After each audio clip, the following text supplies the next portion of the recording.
brought to you by Summercool. Pack कर दे summer cool. सबरकूल cooler हवा ऐसी छोड़े पूरी फैमिली को ठंडक से जोड़े। सबरकूल लाइफ बनाए वंडरफुल।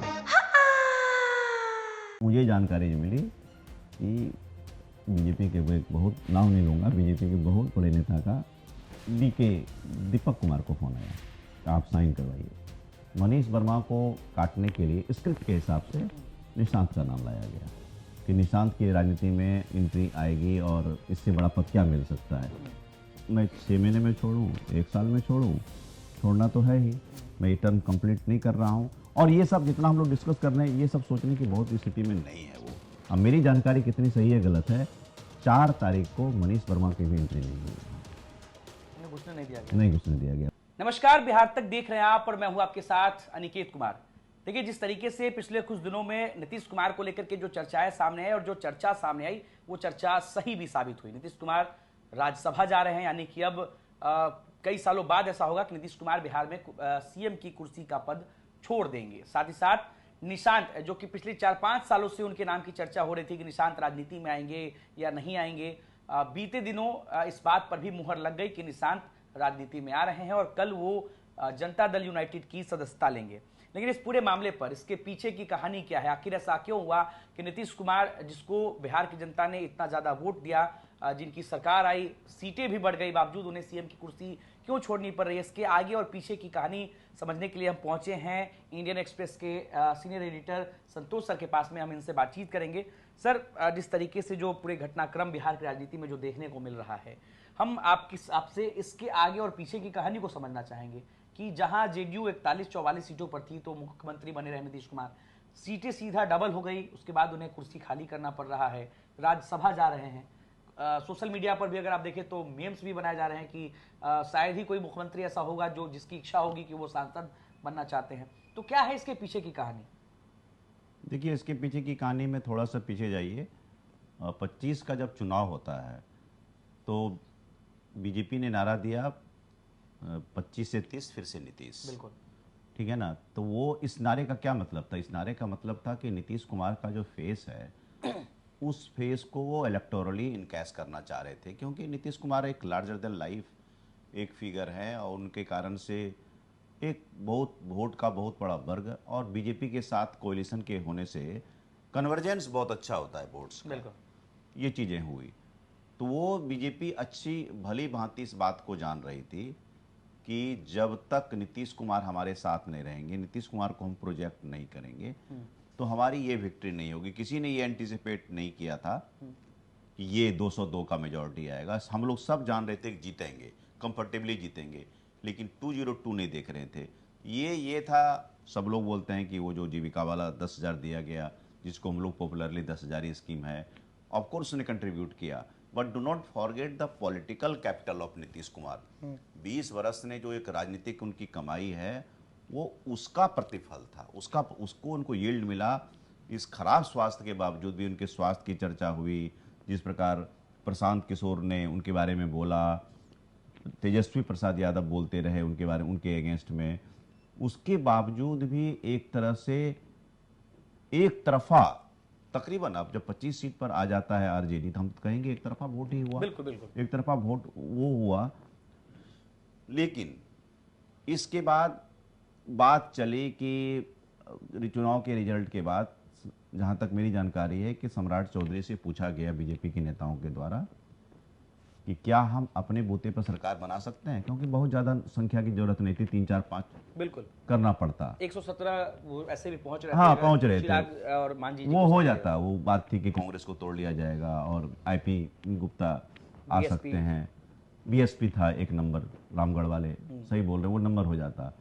लेकिन कहा गया स्टेट बीजेपी ने, खासकर सम्राट चौधरी ने भी कहा कि ये अच्छा नहीं होगा, जिस तरह से जीत के आए हैं, जिस मैंडेट के साथ आए हैं, जिनके नाम पर आए हैं, उनको बनने दिया जाए। तो ये बात तो तय हो गई। तो ये बात हो गया कि नीतीश कुमार बन गए। हालांकि नीतीश कुमार, मैं उनकी जगह पर होता, मैं कहता कि मैं जीत गया, बहुत अच्छी बात है, thank you so much, goodbye. वो एक हाई होता कि जो आदमी ने प्रचंड बहुमत दिया, एनडीए को दिलवाया, वो जा रहा है। लेकिन राजनीति में वैसे होता नहीं है। जैसे हम लोग सोचते हैं कि भाई एक हाई नोट पर जाएगा, क्योंकि हम लोग किसी चीज़ के बारे में उसको इमोशनल होते हैं और एक बड़े पर्सपेक्टिव में देखते हैं। नीतीश कुमार इतने बड़ी छवि हैं तो ये ऐसा क्यों करेंगे, लेकिन राजनीति में लोग प्रैग्मेटिक पॉलिटिक्स करते हैं, कि व्यवहारिक राजनीति करते हैं। तो जब राज्यसभा का मौका आया, आप जानते हैं कि एवरी 2 ईयर इसकी वैकेंसी होती है। एक ऐसा हाउस है जब कभी भी खत्म नहीं होता है, लेकिन हर एक 2 साल में इसकी वैकेंसी आती है। पूरे स्टेट में जो भी 30+ सीट है, 35-36 जो भी सीट है, बिहार में 5 सीट की वैकेंसी हुई। तो ये बात भी सच है कि नहीं चला, लेकिन यहीं से बीजेपी को एक ओपनिंग मिला कि क्या हम कर सकते हैं। लेकिन इस चीज़ को उन्होंने डायरेक्टली और एब्रप्टली पुट इन प्लेस नहीं किया, उसको बहुत ही धीरे धीरे किया। आई थिंक मिड फरवरी के आसपास पहला मैसेज दिया इनको, तब तक नीतीश कुमार ने रिस्पॉन्ड नहीं किया और डिफरेंट समय पर लोग इनसे मिलते रहे। ललन सिंह तो उनके पुराने साथी रहे हैं। 26 तारीख को लास्ट शायद मिले थे यहाँ, फिर वो दिल्ली चले गए और वो संपर्क में रहे। लेकिन सीएम हाउस में ये बातें सुननी तब शुरू हुई 1 तारीख के आसपास से। पहले नाम प्लेस किया गया, मेरी खुद बातचीत संजय झा से हुई थी, तो मैंने पूछा था कि मनीष वर्मा हो सकता है, तो बोला देखिए क्या होता है। तो कुछ कमिटल ने, तो जो देखिए क्या होता है, अगर होना होता तो हो सकता है कि वो दूसरा सेंटेंस का इस्तेमाल कर सकते। तभी वहीं से मुझे लगा कि इसको एक्सप्लोर किया जाए, कि बोल रहे हैं कि कुछ और भी हो सकता है। एक लाइन ये भी ऐड किया, अच्छा कुछ और भी हो सकता है। तो वो कुछ और का मतलब ये नहीं सोच रहा था। फिर हम लोगों ने मनीष वर्मा को काटने के लिए स्क्रिप्ट के हिसाब से निशांत का नाम लाया गया कि निशांत की राजनीति में एंट्री आएगी और इससे बड़ा पद क्या मिल सकता है। लेकिन निशांत राष्ट्रीय राजनीति में जाने के लिए तैयार नहीं थे और वो ये भी चाहते थे पिता भी नहीं जाए, क्योंकि बाप बेटे साथ में रह रहे हैं तो एक सेंस ऑफ उनको एक कंफर्ट है फादर के साथ, एक गार्जियनशिप वाली बात है। लेकिन बाद में नीतीश कुमार को समझाया गया, देखिए Rajya Sabha is the best thing we can offer, जो आप मिल सकता है। एक मुख्यमंत्री का पद छोड़ने के बाद राज्यसभा से बेहतर आपको कुछ मिल नहीं सकता। आप भी सब दिन कहते रहे हैं कि भाई हमने कभी भी अपने पुत्र को अंतिम प्रमोट नहीं किया, वो तोहमत भी नहीं लगेगी आपसे। आप राजनीति से अलग हुए तो आ सकता है, कोई एक इंडिविजुअल आ सकता है, वो तो ये भी कहेगा ना कि हम आना चाहते तो 25 वर्ष पहले आते, तेजस्वी की तरह सीधे उप मुख्यमंत्री बन जाते। 50 साल की उम्र में मैं अगर आ रहा हूँ तो मैं रोक के रखा हुआ था अपने आप को, मेरी इच्छा नहीं थी या मेरे पिता नहीं चाहते थे। अब चूंकि पार्टी चाहती है तो वो लबोलुआब ये है कि वो स्टेट की पॉलिटिक्स करना चाहते। तो नीतीश कुमार को लगा कि हाँ मुझे तो, मैं 6 महीने में छोड़ूं, 1 साल में छोड़ूं, छोड़ना तो है ही, मैं ये टर्म कंप्लीट नहीं कर रहा हूं। और ये सब जितना हम लोग डिस्कस कर रहे हैं, ये सब सोचने की बहुत स्थिति में नहीं है वो। वो आपको हम लोग जान रहे हैं कि स्मृति का उनका लॉस हो रहा है, धीरे धीरे विस्मृति की तरफ जा रहे हैं। तब धीरे धीरे प्लेस हुआ। तो 1 तारीख को जितने भी नीतीश कुमार के करीबी लोग थे जो इन्फॉर्मेशन लीक कर सकते थे ताकि वो पार्टी ऑर्गेनाइजेशन से रिलेटेड हो या पॉलिटिशियंस हो, उनको जाने नहीं दिया गया। अब मेरी जानकारी कितनी सही है गलत है, 4 तारीख को मनीष वर्मा की भी एंट्री नहीं हुई वहाँ, घुसने नहीं दिया गया। नहीं घुसने दिया गया। अब मैं गलत हो सकता हूँ, मैं हम लोगों का सोर्स बेस होता है, आप जानते हैं, आप भी कोई पत्रकार हैं, वो उनकी एंट्री नहीं होती है वहाँ। तो इससे पुख्ता होने लगा कि कुछ चल रहा है। तो 1 तारीख को विस्पर्स होना शुरू हुआ कि हो सकता है कि जिन लोगों ने बताया, नीतीश कुमार को सब साहेब ही कहते हैं, पावरफुल लोग को साहेब ही कहा जाता है। तो उन्होंने कहा कि लगता है कहीं साहेब तो नहीं जा रहे हैं, लेकिन इसका कोई कन्फर्मेशन नहीं है। हम लोग जब बातचीत कर रहे हैं और लोगों से बातचीत हो नहीं पा रही थी, तो निशांत के नाम पर हम लोगों को एक तरह से कहते हैं टहलाते रहे कि निशांत जाएंगे, निशांत। तो मनीष वर्मा के सामने निशांत है, बड़ा नाम हो गया तो मनीष पीछे, ऑब्वियसली पीछे हटना ही हटना था। लेकिन ये जब बात हुई तो मैं एक, अभी जो पब्लिक डोमेन में बात नहीं आई है, मुझे जानकारी जो मिली कि बीजेपी के वो एक बहुत, नाम नहीं लूँगा, बीजेपी के बहुत बड़े नेता का दीपक कुमार को फोन आया, आप साइन करवाइए, आप साइन करवाइए। आप समझ रहे हैं वो कौन व्यक्ति हो सकते हैं। तो वो साइन जब हो गया राज्यसभा जाने के लिए, राज्यसभा जाने के लिए साइन करवाइए, तो वो स्क्रिप्ट रेडी हो गया। फिर आप देखते हैं कि अगले दिन शायद अमित शाह का प्रोग्राम नहीं था यहाँ, तस्वीर देख रहे हैं कि वो साइन कर रहा है, तो वो साइन नहीं है, वो पॉलिटिकल डेथ वारंट पर सिग्नेचर की तरह है। वो राज्यसभा जाने का सिग्नेचर नहीं है। बिल्कुल। वो एक इतनी बड़ी रीच लेगेसी, लेकिन आपने किसको पराजित किया? अगर आप देखें कि मैं भी नीतीश कुमार को मैंने पूरा कवर किया है, पूरा 20 बरस कवर किया उनको, आपने किसको पराजित किया? एक बूढ़े, बीमार, अस्वस्थ, जो कि विस्मृति के गह्वर में जो आदमी जा रहा है, उसको पराजित किया। नीतीश कुमार को सुंदर स्वास्थ्य में, एक उनकी हनक में पराजित नहीं किया आपने। और नीतीश कुमार को भी लगा कि चलो यार, अब मुझको होने के लिए, प्राप्त करने के लिए क्या है, जाएंगे यहाँ, बेटा अपना आएगा, कोई कभी न कभी ये दिन आना था। तो ये पावर ट्रांसफर में सारे एलिमेंट हैं जितना आप सोच सकते हैं।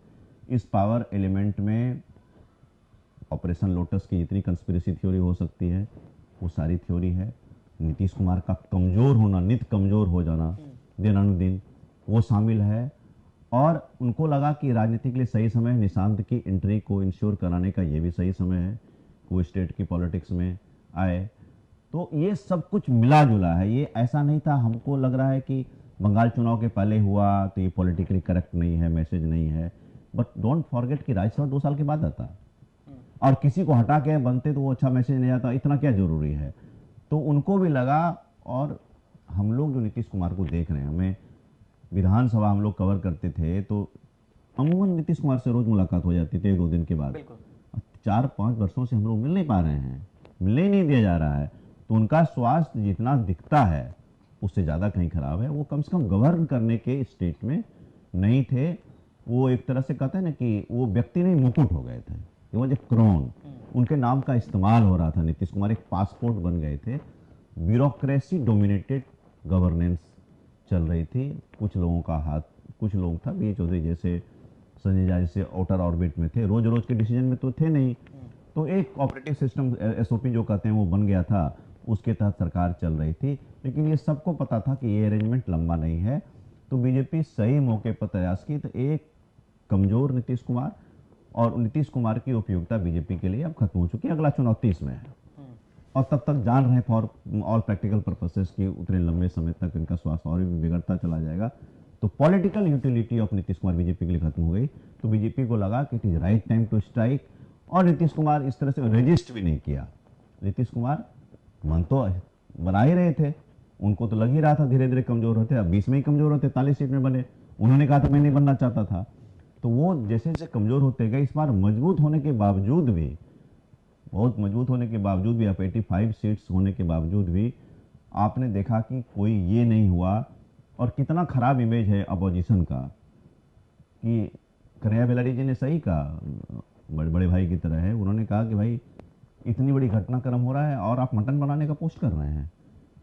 तो जो एक दूसरी तरफ से जो ऑफर हो सकता है कि आपके पास 41 थे, तो एक होता था ना कि उनके पास, नीतीश के पास 2 ऑप्शन रहते थे। तो वो सोचने वाला कोई व्यक्ति नहीं था अल्टरनेटिव का। जो व्यक्ति पावर सेंटर में थे वो बीजेपी के करीब थे, वो संजय झा हो या ललन सिंह हो, क्योंकि ये कंप्लीट हो चुका था। और ये विकल्प नीतीश कुमार के लिए वो खत्म कर दिया गया। और अपोजिशन की भी हिम्मत नहीं हुई कि ये ऑफर किया जाए। एक अटेम्प्ट दिए तो सारे रास्ते बंद हो गए थे। एक होता है ना कि एक सरेंडर कर देना, है ना, और उस मूड में धीरे धीरे आ रहे थे। और उस स्वास्थ्य में नहीं है। हम लोग सोचते हैं कि भाई इतने लंबे समय से चल रहा है, एक शौक की तरह लग रहा है। लेकिन वो जो चीफ मिनिस्टर पद के लिए जो चाहिए, जो स्वास्थ्य चाहिए, जो मेंटल एजिलिटी चाहिए, वो नीतीश कुमार अभी नहीं है। उनको लगा राइट टाइम, राज्यसभा मिल गया, वहाँ जाएंगे, वो इलाज कराने भाई एक अच्छी जगह मिलेगी, और आवास मिलेगा, मान सम्मान मिलेगा ही मिलेगा। और देखिए किस प्रकार बेटे के आने का स्वागत किया। आज देखिए कितने बैनर पोस्टर लग रहे हैं। और इंटरनेशनल वुमेन्स डे, वुमेन महिला कॉन्स्टिट्यूंसी नीतीश कुमार की कॉन्स्टिट्यूंसी मानी जाती रही है, तो उस दिन चुना है निशांत को एंट्री करवाने के लिए। लेकिन एक सवाल ये भी है कि नीतीश कुमार के समर्थक बार बार आरोप लगा रहे हैं, सोशल मीडिया पे हो या जब उन्हें मौका मिल रहा है तो मीडिया के सामने भी आकर के बोल रहे हैं। प्रदर्शन वाले भी आपने खबरें सुनी होंगी कि किस तरीके से जीडीयू दफ्तर में उनके समर्थकों ने तोड़फोड़ किया। उनके समर्थकों का ये आरोप है कि नीतीश कुमार को जो कुछ सवर्ण नेता है जेडीयू में, जैसा कि आप जिक्र कर रहे थे, संजय झा होंगे, ललन सिंह होंगे, विजय चौधरी, इन नेताओं के आगे नीतीश कुमार घिर गए हैं। और नीतीश कुमार की विदाई में इन नेताओं का भी बड़ा योगदान है। क्या बीजेपी के लिए इन नेताओं ने भी एक, ये कह सकते हैं कि चीज़ें आसान कर दी, कि जो वो चाहते थे वो बिहार में हुआ? नहीं तो आंशिक रूप से तो आपका मैंने आंसर कर ही दिया। देखिए नीतीश कुमार ने जिन जिन नेताओं को प्रोजेक्ट किया उसमें कौन नेता थे? हाल फिलहाल में सबसे इंपॉर्टेंट नेता आरसीपी सिंह थे, लेकिन आरसीपी सिंह अब नीतीश कुमार की रजामंदी से मंत्री बने थे या न बने थे यह भी अभी भी रहस्य है। दोनों का दोनों काउंटर क्लेम्स है। नीतीश कुमार का कहना था कि चूंकि ये प्रेसिडेंट थे तो खुद साइन कर सकते थे, तो इन्होंने अपना नाम भी प्रस्तावित कर दिया। इनका कहना था कि हम साहब के सहमति के बिना नहीं गए हैं, उनको बता के गए हैं। तो वो जब उनके जो सबसे करीबी 16-17 साल के करीबी व्यक्ति को हटा दिया गया तो कौन बचते हैं फिर ललन सिंह बचते हैं। तो ललन सिंह बहुत पुराने साथी हैं उनके, शुरुआत के कहेंगे फ्रेंड हैं, लेकिन उनकी इच्छा क्या थी? केंद्रीय मंत्री बनने की, तभी तो उनको आरसीपी से बैर था। इसमें कोई रॉकेट साइंस थोड़ी इस बात को समझने के लिए। तो वो जब केंद्रीय मंत्री बन गए तो आप सत्ता में जाते हैं तो जो चीज़ सत्ता रहती है उसके करीब हो जाते हैं, और आप देखते हैं कि इस आने वाले का इधर का भविष्य क्या है। तो उन्होंने वो राज चुना, लेकिन वो अपने आप को पीछे रखे, ज़्यादा बोला भी नहीं, वो अपना साइलेंट ऑपरेशन किया और संजय झा को आगे कर दिया। तो वो जो आप बोल रहे हैं वो चीज़ें भी हो रही थी, साथ साथ दिनानंद नीतीश कुमार कमज़ोर भी होते जा रहे थे। और जदयू को इस तरह इसलिए वो जदयू डिफीटेड लग रहा है, उनके वर्कर्स जो रोष है, चाहे वो पोस्ट कार्ड लिख रहे हों या विरोध प्रदर्शन कर रहे हों या रो रहे हों, उनको लग रहा है कि इतना बड़ा जो कुनबा, इतना बड़ा संगठन जो बनाया है उसके बहुत बड़े सर्वमान्य नेता, एक जो कहते हैं ना बनियन बटवृक्ष की तरह वो आदमी अचानक, वो इसलिए भी है कि नीतीश कुमार ने अपना सेकंड रंग तैयार नहीं किया। इसके लिए नीतीश कुमार खुद दोषी हैं। उनको तैयार करना चाहिए था ना कि एक जो पौध होती है क्यों घूम फिर करके उनके बेटे पर बात चली जाती है? इसलिए चली जाती है कि किसको बनाएंगे, किसी का राष्ट्र स्तर का जो नेता है, चलिए विजय चौधरी उनके बैकग्राउंड कांग्रेस से आए हुए हैं, वो भी तकरीबन अब 70 के आसपास के होंगे। ललन सिंह 70 ट्रस्ट फैक्टर की कमी है। श्रवण कुमार का पूरा पैन बिहार इमेज नहीं है। तो कोई राष्ट्रीय जो एक राज्य स्तर के नेता को प्रोजेक्ट होता है ना कि नीतीश कुमार नंबर 1 से लेकर 10 तक वही हैं, कोई है दूसरा तो 11वें नंबर पर है, तो 11वां नंबर पार्टी को होल्ड नहीं कर सकता है। आप देखिए ये भी एक ऐतिहासिक पक्ष, एक ट्रूथ होने जा रहा है कि पावर ट्रांसफर जो होता है अब कंप्लीट होता है। जेपी युग से आए हुए मिला जी थोड़ा सा पहले आ गए थे 69 में जेपी मूवमेंट के पहले, लेकिन तकरीबन उसी समाजवादी दौर से आए। अब तीनों के पुत्र मैदान में होंगे, चिराग पासवान, तेजस्वी और निशांत। और निशांत ही वो व्यक्ति हैं जिनको पार्टी को लगता है कि एक उसके पास सिंपैथी है नीतीश कुमार के नाम से, उनके बेटे होने के कारण से वो पार्टी को इकट्ठा कर सकते हैं। ये पार्टी में तोड़फोड़ होगा, टूट होगी, लेकिन अभी कोई ज़रूरत नहीं है। अभी चुनाव है भी नहीं। चुनाव के आसपास बहुत सारे एलिमेंट होंगे, कुछ बीजेपी में चले जाएंगे और कुछ हो सकता है आरजेडी भागें, लेकिन फिर भी निशांत एक कुनबा तो बचा के रखेंगे क्योंकि इतना नंबर उनको अच्छा आया हुआ है और बीजेपी उनको अभी डिस्टर्ब नहीं करेगी। उनको डिस्टर्ब, उनका जो चाहिए था उनको वो मिल गया। तो 2 सवाल आखिरी में आपसे और रहेगा। एक सवाल ये कि नीतीश कुमार जब सीएम पद से हटेंगे, पावर ट्रांसप्लांट निशांत की तरफ जाएगा, तो जेडीयू के ऐसे कौन कौन से नेता हैं जिनकी स्थिति जो है वो खराब हो जाएगी? मतलब पहले पावर में थे नीतीश कुमार के साथ, लेकिन निशांत के साथ उनकी बॉन्डिंग ना बने, या फिर यूँ कहें कि अभी सरकार चलाने में जेडीयू की अहम भूमिका थी, तब बीजेपी की रहेगी, तब उन्हें कोई बड़ा पद ना मिले, इस तरीके की चीज़ें कुछ ऐसे नेता जेडीयू के? नहीं, तुरंत देखिए पॉलिटिक्स में तुरंत नहीं होता है। पावर ट्रांसफर जो होता है ना वो धीरे धीरे होता है। इतना जरूर है कि कोई ऐसा व्यक्ति नहीं चाहेगा जेडीयू को कि जो फादर फिगर टाइप का लगे, जो लगे कि मेंटोर कर रहा है और उसको बउआ की तरह ट्रीट कर रहा है, तो इवॉल्व नहीं कर पाएगा। वो धीरे धीरे अपनी टीम बनाएंगे, लेकिन तुरंत नहीं। ये सीनियर नेता जैसे विजय चौधरी हैं, गाइड करेंगे, नीतीश कुमार के लॉयलिस्ट रहे हैं। मैं जानता हूं कि 1-1.5 बरस में 2 व्यक्तियों की उपयोगिता जदयू के लिए कम होती चली जाएगी, संजय झा की और ललन सिंह की। अच्छा, हाँ, उपयोगिता खत्म, उनका जो टास्क था हो गया कंप्लीट। वो उपयोगिता धीरे धीरे खत्म होगी। अब वो उस काडर को एड्रेस भी नहीं कर पाएंगे जो जदयू का एक कोर काडर है। श्रवण कुमार जैसे नेता की अहमियत बढ़ेगी।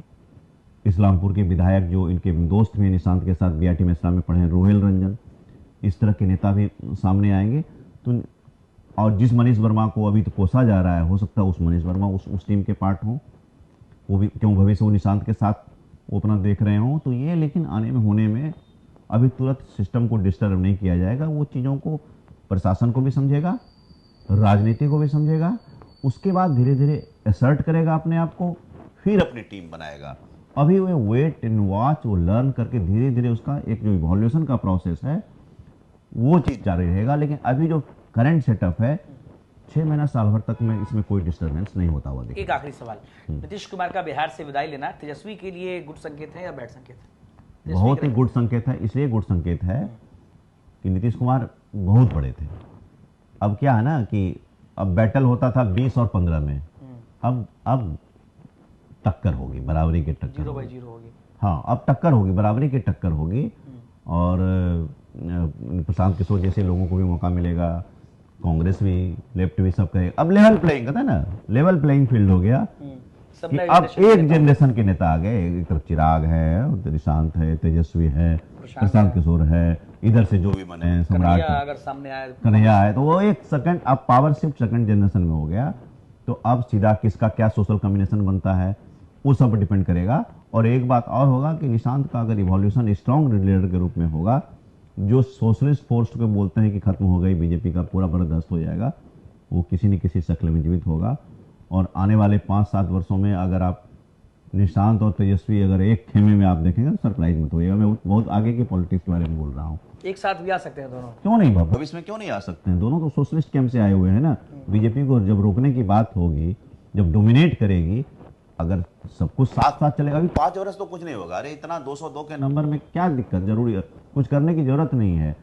बीजेपी के लिए भी चुनौती शुरू होगी। बीजेपी अगर कमजोर मुख्यमंत्री देती है तो उनको भी अगला 5 साल के बाद बहुत महंगा पड़ेगा, क्योंकि बिहार एक अलग प्रदेश है। यहाँ समाजवादी धारा भी है, साम्यवादी भी है, कांग्रेस भी पला है, और ऑफकोर्स जो सैफरन एक आखिरी सवाल नहीं लेता हूँ ना, मतलब आखिरी सवाल तो मैंने कह दिया। जब आपने कहा कि बीजेपी अगर कमजोर कैंडिडेट देगी तो उनको भी भुगतना पड़ सकता है, लेकिन अगर पिछले 2-3 दिनों की बात को देखें तो सबसे ज्यादा जो सर्च किया जा रहा है या पूछा जा रहा है किसी से, या आपको भी फोन आते होंगे तो एक ही सवाल पूछा जाता होगा, कौन मुख्यमंत्री बनेगा मुख्यमंत्री? तो कुछ आपको ऐसा लग रहा है कि तो बता दीजिए कौन कौन रेस में है और क्यों है रेस में?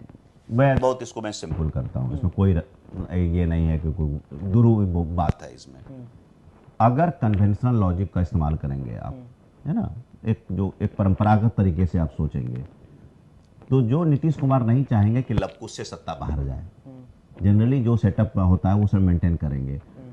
तो उस ब्रैकेट में सम्राट चौधरी सबसे आगे हैं, डिप्टी सीएम है, नीतीश कुमार के करीबी रहे हैं, और इधर उनके प्रशासन के कामों में एज चीफ मिनिस्टर का जो काम होता है उन कामों को भी सम्राट चौधरी ने किया है, अनुभव हो गया है। ये हुआ कन्वेंशनल लॉजिक।